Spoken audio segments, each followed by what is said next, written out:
जिंदगी में हमेशा याद रखना, इस दुनिया में हम सभी अकेले आए थे और जब विदाई का समय होगा तो भी अकेले ही जाएंगे। लेकिन जब तक जीवन है और जब तक सुख है तब तक हम साथ में रहते भी हैं, समूह में रहते हैं। मगर जीते जी जब जीवन में कभी घोर कष्ट आता है तो उस समय भी इंसान अकेला ही हो जाता है। जैसे अंधेरी काली रात में साया भी साथ छोड़ देता है। काली रात में कोई परछाई बनती है क्या? नहीं बनती। यानी जब आप घोर अंधकार में होते हो तो उस समय जो परछाई सदा आपके साथ रहती है उजाले में, वो भी साथ छोड़ देती है। यानी ये जो साथ है, सगे संबंधी, रिश्ते नाते, यार मित्र दोस्त, ये कब तक हैं? जब तक सामान्य दिन चल रहा है, सुख का दिन चल रहा है, तब तक ही हैं। और जिस दिन आप किसी घोर कष्ट में पड़ जाओगे, उम्मीद मत करना कि साथ देंगे। अगर साथ दे दिए तो आपका प्रारब्ध, आपकी किस्मत बहुत अच्छी है, साथ मिल जाता है। लेकिन तैयार रहना, याद रखना कि अकेले ही अपने जीवन की लड़ाई को लड़नी पड़ेगी। उसके लिए अपनी योग्यता, पात्रता विकसित करना। ये बातें मैं सिर्फ लड़कों के लिए नहीं, लड़कियों के लिए भी कह रहा हूं। आप लोग भी बेटा जीवन में याद रखना, जिंदगी में जब कष्ट आता है ना तो आंख भी हमारी होती है और आंसू भी हमारी होती है, पोंछने वाला कोई नहीं होता। तो सुख के दिनों में इंसान करे तो क्या करे? अपनी योग्यता को, अपनी पात्रता को, शरीर की योग्यता हो, चाहे मन की योग्यता हो, चाहे विद्या की योग्यता हो या धन की योग्यता हो, इनको इतना विकसित करो, इतना विकसित करो कि जब सब साथ छोड़ दें तब भी आप अपनी योग्यता, अपनी क्षमता से, अपने कष्ट से बाहर निकलने का गुण आपके अंदर होना चाहिए। उसकी तैयारी कर लेना। और सुख के दिनों में ही तैयारी होती है दुख के दिनों की। जब दिन में उजाले हैं तभी तो आप घर में टॉर्च, लालटेन, मोमबत्ती, बत्ती सब रख लेते हो ना। अगर आपको पता हो कि रात में बिजली गुल हो जाएगी, बिजली कट जाएगी, तो उस समय क्या रात के अंधेरे में आप टॉर्च ढूंढोगे, मोमबत्ती ढूंढोगे, माचिस ढूंढोगे? ये ढूंढने का काम कब करते हो आप? दिन में करते हो ना। संभाल के रख लेते हो, क्योंकि लाइट जैसे कटी आपको पता है, मैंने टेबल पे रखा है, मैंने टीवी के पास रखा है, तो मैंने इस रेक पे रखा है, और अंधेरे में टटोलते टटोलते जाते हो और जाकर माचिस ढूंढ लेते हो। लेकिन उस अंधेरी रात में ठोकर खाने से बचने के लिए दिन के उजाले में ही आप रात के अंधेरे से बचने की तैयारी करते हो, है ना। लेकिन अक्सर होता क्या है, ये जितनी अच्छी सड़कें होती हैं ना, सड़कें जब बहुत अच्छी होती हैं, कभी भी देख लेना, जहां पे रोड पे ये नहीं लिखा है कि दुर्घटनाग्रस्त क्षेत्र, ऐसा नहीं लिखना है, वहीं सबसे ज्यादा दुर्घटनाएं होती। और जहां लिखा है कि दुर्घटनाग्रस्त क्षेत्र है, वहां कम से कम दुर्घटनाएं होती। क्यों? क्योंकि पता है कि ये सड़क खराब है तो हर व्यक्ति संभल संभल के चलता है। लेकिन जहां पे कोई खतरा नहीं है वहां पे इंसान बेपरवाह हो जाता है। यानी वो जो अच्छी सड़क है, वो अच्छी सड़क सुख के दिन है, और सुख के दिनों में ही इंसान बेपरवाह हो जाता है। जो बच्चे पढ़ाई कर रहे हैं, माता पिता कहेंगे बेटा मन लगा के पढ़ाई करो, लेकिन कोई कष्ट है नहीं तो मन नहीं लगता।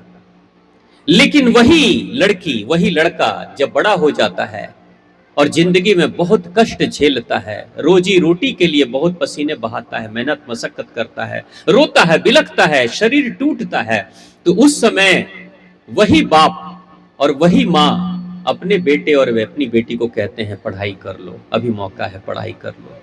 नहीं तो मेरी तरह तुम्हें भी जिंदगी की कुटाई करनी पड़ेगी, और जिंदगी जब मारती है तो रोने का भी मौका नहीं देती है। यानी सुख के दिनों में ही अपने दुख की तैयारी करनी पड़ती है। अगर आप पैसे कमा रहे हो तो बचत करना, ये नहीं कि पैसे आ जाएं तो हाथ में खुजली मचा देना और सारे पैसे खत्म कर देना, और जब दुख आए तो पैसा भी नहीं और दुख तो है ही। ज्ञान अर्जित करना है, ध्यान से जब अच्छे दिन हो ढेर सारा ज्ञान अर्जित करो, साधना करो, मशक्कत करो और अपने आप को अच्छा बनाओ, क्योंकि दुख का दिन कब आएगा बिन बुलाए मेहमान की तरह किसी को पता नहीं है। पर तैयारी करनी पड़ती है पहले। एक बालक के साथ ऐसी घटना घटी और विचित्र घटना घटी। लड़का करीब 14-15 साल का अब नौजवानी के दहलीज पे पहुंचने वाला था। उसके 4 भाई थे पहले से ही घर में, यानी कि 5 संतानें थी घर में। माता पिता बहुत गरीब थे। माता पिता कैसे थे? बहुत गरीब थे। 2 वक्त की रोटी की व्यवस्था करना भी उनके लिए कठिन था, परेशान थे। एक दिन की बात है, वो जिस राज्य में रहते थे उस राज्य की राजा के जो कर्मचारी थे वो ढोल तासे लेकर नगर के चौराहे पे बजा रहे थे। डुगडुगी जो पीटते हैं ना, राजा घोषणा करते हैं, तो डुगडुगी बजा रहे थे। और जो घोषणा करने वाला था व्यक्ति, उसने कहा कि हमारे राजा निसंतानी हैं, कोई संतान नहीं है राजा की, और राजा चाहते हैं कि हमारी कोई संतान हो, और अब कोई संतान होगी भी नहीं, होने की उम्मीद नहीं है। अब राजा अपनी संतान के लिए उन्होंने जो बात की है, तो उस समय के किसी तांत्रिक से उन्होंने बात की थी। तांत्रिक ने कहा था कि हे राजन, अगर आप किसी बालक की बलि दे दोगे तो उसकी बलि से हो सकता है कि भगवान प्रसन्न हो जाए और आपके घर में भी एक संतान चली आए। ऐसी एक बुरी प्रथा उस समय थी। तो उसकी बात राजा के तांत्रिक गुरु ने कहा। अब तांत्रिक गुरु ने जो समझाया, वो जो संतान हो, यानी जिस बच्चे की बलि आप देना चाहते हो, जिस लड़के की बलि, क्योंकि आपको लड़का ही चाहिए इसलिए लड़के की बलि चढ़ानी पड़ेगी, तो लड़के की बलि के लिए जो लड़का आएगा उसके माता पिता की सहमति से आनी चाहिए। यानी कहीं बच्चे से चोरी करके छीन के किसी बच्चे को और बलि पे नहीं चढ़ाना, माता पिता की सहमति से ही वो बच्चा आना चाहिए। और अगर वो भगवान को अर्पित आप करोगे तब जाकर जगत जननी मां जगदम्बा परम्बा भगवती आपको भी संतान देंगी, मां काली मैया आपको संतान देंगी, और वही संतान आपके वंश की रक्षा करेगी, आपके राजपाट को आगे चलाएगी। अब एक बात बताओ कि कौन माता पिता हैं जो अपने बेटे को दे दें कि ले जाओ राजा, इसकी बलि चढ़ा देना? ऐसा होगा क्या? कोई माता पिता नहीं करेंगे ना, क्योंकि हर बच्चे को माता पिता बहुत प्रेम करते हैं। लेकिन अब राजा को तो एक बच्चा चाहिए, एक लड़का चाहिए बलि के लिए। तो उन्होंने कहा, राजा ने कहा कि ऐसा करो कि पूरे नगर में घोषणा करा दो, क्या पता कहीं कोई जरूरतमंद हो वो तैयार हो जाए। और आगे राजा ने यह भी कह दिया था कि जो भी मुंह मांगी कीमत होगी वो राजा देने के लिए तैयार है। यानी जो कीमत होगी, माता पिता को जो कीमत चाहिए अपनी संतान देने के लिए, उसके लिए भी राजा तैयार है।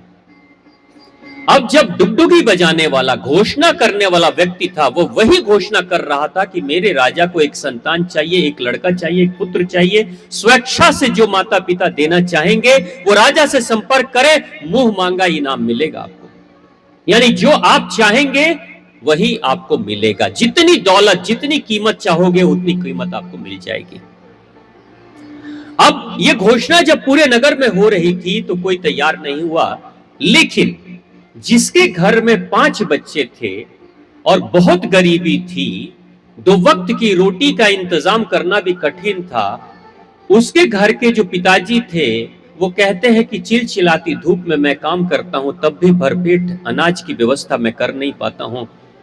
इतने बच्चे घर में हैं, तो एक बच्चे को अगर हम लोग दे भी दे राजा को, एक बच्चे को अगर राजा को दे भी दे, तो उसके बाद से राजा इतनी कीमत दे देंगे कि जिंदगी आराम से गुजर जाएगी। कम से कम बाकी लोग रहेंगे, वो तो चैन से खाएंगे ना। ऐसा पिता ने सोचा। पिता जब मां को कहते हैं तो मां कहती है, ना, मेरा बेटा तो बहुत प्यारा है, मैं किसी भी बच्चे को नहीं दूंगी। लेकिन पिता उसको समझाते हैं, परिस्थिति दिखाते हैं कि भूखे मर जाएंगे हम सब एक दिन, लेकिन इतनी दौलत मिलने वाली है। तो धीरे धीरे मां भी अपने सीने पे पत्थर रखकर तैयार हो जाती है कि चलो ठीक है। अब सवाल यह था कि किस बच्चे को दें, कौन से बच्चे को दें। तो उनमें से एक बच्चा ऐसा था जिसकी उम्र अभी करीब 14 साल के आसपास, 15 साल के आसपास की थी। वो बेचारा सीधा साधा सा रहता था, बहुत बातें नहीं करता था किसी से, बच्चों के साथ बहुत खेलने भी नहीं जाता था, पढ़ाई करता था लेकिन शांत रहता था। तो घर के माता पिता सोचते हैं कि ये जो बच्चा है ना, ये बड़ा सुस्त किस्म का है, ये कुछ करता तो है नहीं, इससे कुछ उम्मीद भी नहीं है, पता नहीं ये क्या करेगा। ऐसा करते हैं, इसी को दे देते हैं। बाकी बच्चे तो तेज तरार हैं, ये जीवन में कुछ कर लेंगे, ये तो बस पढ़ाई वढ़ाई करता है, इस पढ़ाई करने से क्या होगा, कब पढ़ाई करेगा, कब कुछ करेगा, क्या होने वाला, इसी को दे देते हैं। बस वो जो 14 साल का लड़का था, उस लड़के को जो थोड़ा सा घर वाले मानते थे मंद बुद्धि है, मंद बुद्धि है, ये बहुत तेज तरार नहीं है, उसको दे देते हैं। अब वो लड़के को लेकर पिता पहुंच जाते हैं राजा के घर पे, राजमहल में, और कहते हैं कि राजन, ये मेरा जो पुत्र है, ये हम आपको सौंपते हैं। राजा बोलते हैं, ठीक है चलो, अपनी मर्जी से सौंप रहे हो? हाँ, अपनी मर्जी से। राजा ने देखा कि हाँ, बेटा भी चुपचाप है, शांत है। राजा के पास बेटे को छोड़ देते हैं, और राजा का जो मंत्री था उसने खूब सारे धन दौलत इनको पिता को दे दिया, खूब सारी दौलत उन्होंने पिता को दे दी। अब दौलत लेकर ये वापस आ गए घर पे। अब राजा उस बच्चे को लेकर घोर जंगल में पहुंचता है, जहां पे तांत्रिक अपनी पूजा की तैयारी कर रहा था। और पूजा की जब तैयारी कर रहा था तो राजा जब पहुंच जाते हैं उस लड़के को लेकर बलि चढ़ाने के लिए, तो राजा के साथ उसके कुछ मंत्री, कुछ सिपाही, कुछ विद्वान भी थे। और वहां जब जाते हैं तो अब समय हो गया है बलि चढ़ाने का। उस बालक की पूजा की जाती है, उसको माला पहनाते हैं, फूल अक्षत चढ़ाते हैं, और अब उसकी बलि चढ़ेगी। तो राजा ने कहा कि देखो, कोई भी मरता है, बलि का मतलब मौत, बलि होगी यानी मौत हो जाएगी। कोई भी मरता है, किसी को मृत्यु दंड भी मैं देता हूं तो अंतिम इच्छा तो पूछता हूं ना, अंतिम इच्छा तो पूछनी चाहिए ना। तो मैं भी चाहता हूं कि इस बच्चे से अंतिम इच्छा तो पूछ लूं। शांत है, मौन है, पता है कि मरने जा रहा है लेकिन कुछ बोल नहीं रहा है। मैं चाहता हूं एक बार पूछ लूं कि इसकी अंतिम इच्छा क्या है। तो राजा पूछते हैं, बताओ बेटा, तुम्हारी अंतिम इच्छा क्या है, अब तो बलि तुम्हारी होगी। तो वो कहता है, बालक, कि राजन, मैं एक पूजा करना चाहता हूं, एक बार मैं पूजा करना चाहता हूं। पूजा करना चाहते हो? अब तो बलि चढ़ेगी तुम्हारी, अब पूजा करके क्या करोगे? वो कहता है, नहीं, एक बार मौका दे दीजिए, पूजा करना चाहता हूं। ठीक है, कर लो, चलो। सब लोग इंतजार करते हैं, और वही जमीन पे वो बैठ जाता है, जमीन की सफाई करता है, जमीन पे बैठ जाता है, और बैठकर वहां की जो मिट्टी थी, उसी मिट्टी से वो 4 पिंडियां बनाता है। जैसे काली मां के मंदिर में आप लोग पिंडी देखते हैं ना, पिंडी, 7 पिंडी 9 पिंडी बनती है, वैसे ही वो पिंडी माटी से ही पिंडी बना लेता है, और चारों पिंडियों की पूजा करता है। चारों पिंडियों की पूजा करता है, धूप बत्ती वगैरह जलाता है, फूल चढ़ा देता है, प्रसाद भी चढ़ा देता है, जल भी चढ़ाता है, और पूजा करने के बाद, ध्यान करने के बाद थोड़ी देर हाथ जोड़कर बैठता है, और मन ही मन बुदबुदाता है, कुछ बोलता है, क्या बोलता है कुछ सुनाई नहीं देता। और बारी बारी से सबको प्रणाम करके, माथा टेक करके, पहली पिंडी को वो धीरे से हाथ लगाता है और उसको तोड़ के अलग कर देता है। एक पिंडी की को तोड़कर वो अलग कर देता है। उसके बाद फिर पूजा करता है, और दूसरी पिंडी को भी हाथ लगाकर उस पूरी मिट्टी को तोड़कर अलग कर देता है, अलग हटा देता है। और फिर तीसरी पिंडी की भी पूजा करता है, उसको भी तोड़ डालता है और उसको भी अलग कर देता है। चौथी पिंडी उसके पास बची हुई थी, चौथी पिंडी की पूजा करता है, साष्टांग प्रणाम करता है, फूल अक्षत चढ़ाता है और राजा को कहता है, राजा मैं तैयार हूं बलि के लिए। राजा को कहता है, राजा मैं तैयार हूं बलि के लिए। राजा कहते हैं, चलो बलि के लिए तुम तैयार तो हो, लेकिन ये बताओ कि ये तुमने किया क्या, मैं ये जानना चाहता हूं कि ये तुमने क्या किया।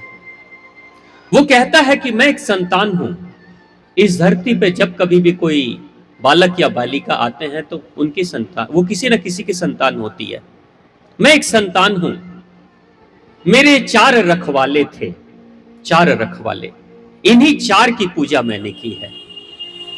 पहले रखवाले मेरे माता पिता, यानी मैंने अपने माता पिता की पिंडी बनाई, उनकी मैंने पूजा की। माता पिता की पूजा मैंने की और पूजा करने के बाद मैंने देखा कि उन्हीं के भरोसे पे इस दुनिया में आया हूं, लेकिन आज मेरे माता पिता ही खुद मुझे मौत के मुंह में भेज दिए हैं। यानी कि जिनकी जिम्मेदारी थी रक्षा करने की, उन्होंने मेरी रक्षा नहीं की, मुझे स्वयं ही मरने के लिए छोड़ दिया, इसलिए वो मेरे रक्षक नहीं हैं। तभी मैंने उनकी पिंडी को तोड़ दिया कि माता पिता ने तो खुद ही भेज दिया है मरने के लिए। अब दूसरे जो रक्षक होते हैं, कभी किसी संतान की माता पिता भी गुजर जाए, मां चली जाए, पिता चले जाएं, तो रिश्तेदार पाल लेते हैं बच्चों को, होता है कि नहीं? नाना के घर में बच्चे पल जाते हैं, दादी के घर में पलते हैं, है ना, मौसी के यहाँ बच्चे पल जाते हैं, ऐसा भी होता है, रिश्तेदार भी बच्चों को पाल लेते हैं। लेकिन जब मेरे माता पिता मुझे भेज रहे थे तो मेरे रिश्तेदारों को भी पता चला, लेकिन किसी रिश्तेदार ने मना नहीं किया, कोई सामने नहीं आया कि तुम्हारी गरीबी बहुत ज्यादा है, अगर तुम बच्चों को भोजन नहीं करा सकते हो तो कोई हमारे मामा, कोई हमारे नाना कह सकते थे कि अपने बच्चे को हमें दे दो, हम पाल लेंगे इसको। लेकिन कोई सामने नहीं आया, कोई रक्षक मेरा नहीं आया। तो दूसरी पिंडी मेरे रिश्तेदारों की थी, इसलिए मैंने रिश्तेदारों वाली पिंडी भी तोड़ दी कि वो भी मेरे नहीं है। अब तीसरा जो पिता होता है, जिस राज्य में प्रजा होती है उस राज्य का जो राजा होता है वो भी पिता होता है। अपनी प्रजा का पिता, संरक्षक, रक्षक कोई होता है तो वो राजा होता है। यानी हम सभी अगर किसी राज्य में हैं तो निश्चित तौर से हमारा जो पिता है, संरक्षक है, वो राजा होगा। कि पहले माता पिता की पिंडी तो मैंने तोड़ डाली क्योंकि उनसे मुझे कोई उम्मीद नहीं है। दूसरे माता पिता यानी रिश्तेदार, उनकी भी पिंडी तोड़ डाली क्योंकि उन्होंने मेरी रक्षा नहीं की। अब तीसरे हैं मेरे राज्य के राजा। अब तीसरे जो मेरे राज्य के राजा हैं, मैं यही तो मानता था कि मेरे राज्य के जो राजा हैं वही संरक्षण करेंगे, वही रक्षा करेंगे, लेकिन आज मौत के मुंह में तो राजा ही लेकर आए हैं। हमारे राज्य के जो राजा हैं यही तो स्वयं मुझे बलि चढ़ाने के लिए मेरी कीमत उन्होंने दी है। इसलिए एक तीसरी जो उम्मीद थी राजा की वो भी खत्म हो गई, इसलिए राजा वाली पिंडी भी मैंने तोड़ दी। अब ये जो चौथी पिंडी बची हुई है ये मेरे भगवान की है, ये मेरे भगवान की है। जब इस धरती पे नहीं आया, जब जन्म नहीं लिया तो भगवान के पास था, और इस दुनिया से मर के जाऊंगा तो फिर से आत्मा मेरी भगवान के पास चली जाएगी। उनका साथ तो हमेशा ही रहेगा, उनका साथ तो हमेशा ही रहेगा। उसी भगवान ने माता पिता से मिलाया, उसी भगवान ने इस राज्य में जन्म दिलाया, वही भगवान है जो अग्नि, जल, वायु, आकाश, पृथ्वी देते हैं, वही अनजल की व्यवस्था करते हैं। जब सारे साथ छोड़ देंगे तो निश्चित तौर से शरीर तो छूट जाएगा मेरा, लेकिन आत्मा तो जाएगी और परमात्मा से मिलेगी, भगवान से मिलेंगे। यानी हम सब के जो पिता हैं, सर्वप्रथम सबसे पहले जो पिता हैं वो परमात्मा भगवान ही है। भगवान के घर से आए थे, भगवान के घर वापस चले जाएंगे। उम्मीद एकमात्र हमें भगवान से ही है। इसलिए मैं भगवान के बारे में ही सोच रहा हूं कि हे भगवान, बस तुम ही अंतिम सहारे हो।